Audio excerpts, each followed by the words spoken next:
Fudhail ibn Iyad alipata fundisho kutoka kwa mtoto mdogo. Huyu ni mwanachuoni mkubwa na Imamul Haramain katika zama zake. Siku moja anakwenda msikitini kuswali, kapita katika nyumba za zamani, tunajua sio kama za sasa hivi. Kasikia sauti ya mtoto akiadhibiwa na mama yake, mtoto akilia kwa sauti kali. Akapenda labda aingilie, lakini muda wa swala umefika. Akasema niende kuswali alafu nirudi. Yule akaenda akaswali, akamaliza shughuli zake.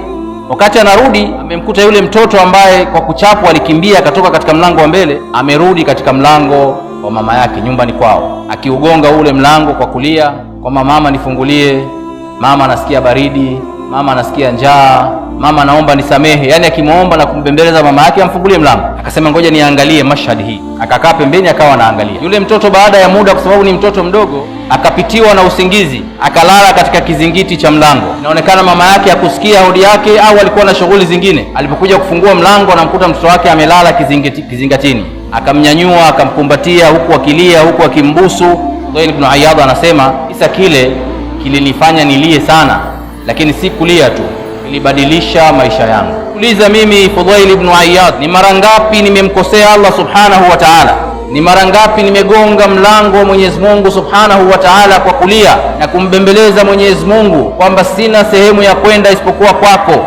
Nimeshindwa na mtoto mdogo ambaye amemgongea mama yake na kukata tamaa, mimi nashindwa kumgongea Allah subhanahu wa ta'ala. Anasema tukio lile lilimbadilisha na likamfanya awe karibu zaidi na Allah subhanahu wa ta'ala.